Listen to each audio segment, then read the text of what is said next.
শুভ সকাল বন্ধুরা, রাধে রাধে। ভগবান শ্রীকৃষ্ণর অমৃতবাণী আমাদের জীবনের চলার পথ সুন্দর ও সুদৃঢ়, সুমধুর, প্রশস্ত করে তোলার এক সুন্দর প্রচেষ্টা। শ্রীকৃষ্ণ ভগবদ্গীতায় প্রতিটি পন্থী, প্রতিটি উক্তি এমনভাবে রচনা করেছেন যে মানব জীবনের প্রতিটা পদক্ষেপ, প্রতিটা মুহূর্ত, জন্মানোর পর থেকে মৃত্যু অবধি তার জীবনের প্রতিটা লীলা এমনভাবে রচনা করেছেন যে তার প্রতিটি পর্ব মানুষের জীবনে বা আমাদের জীবনযাত্রার এক উজ্জ্বল নিদর্শন হয়ে থাকবে। আমাদের জীবনের চলার উদ্দেশ্য বা আমাদের জন্মগ্রহণ করার উদ্দেশ্য, আর সেই উদ্দেশ্য সঠিকভাবে পালনের প্রচেষ্টা ভগবদ্গীতায় আলোচনা আছে।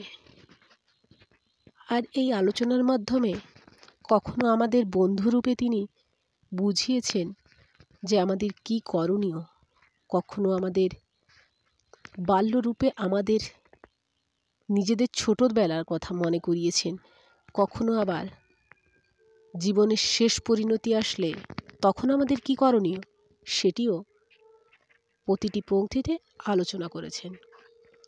আর জীবনের মাঝপথে, জীবনের মধ্যাহ্নয়ে আমরা কি কি পরিস্থিতির মধ্যে পড়তে পারি, আর সেই পরিস্থিতির মধ্যে থেকে আমাদের কিভাবে মুক্তি পেতে হবে তার উপায়ও শ্রীকৃষ্ণ তার প্রতিটি পংক্তিতে লিখে রেখেছেন।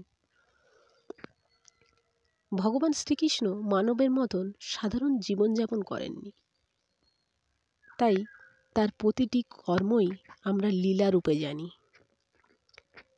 তার প্রতিটি কর্মের মূল উদ্দেশ্য কি, কর্মের প্রচেষ্টা কি, বা এই কর্মের কি ফলাফল আছে সে সম্পর্কেও আমাদের অবগত করেছে। তাই চেষ্টা করুন শ্রীকৃষ্ণের প্রতিটি বাণী, প্রতিটি পংক্তি আমাদের জীবনে মেনে চলে জীবনকে আরও সুন্দর থেকে সুন্দরতর করে তুলতে। শ্রীকৃষ্ণ বলেন, রাধে আমার আত্মা, আমাদের অর্ধাঙ্গিনী যে আমাদের শরীরের অংশ, এটা তিনি তার প্রতিটি লাইনে বুঝিয়ে গেছেন। তাই নিজের অর্ধাঙ্গিনীকে নিজের থেকে আলাদা কিছু নয়, তিনি আমারই শরীরের অংশ, এটা মনে করে জীবন চালনা করা উচিত। তবে জীবন অনেক সুন্দর হয়, সংসারও অনেক সৌন্দর্যময় হয়ে ওঠে।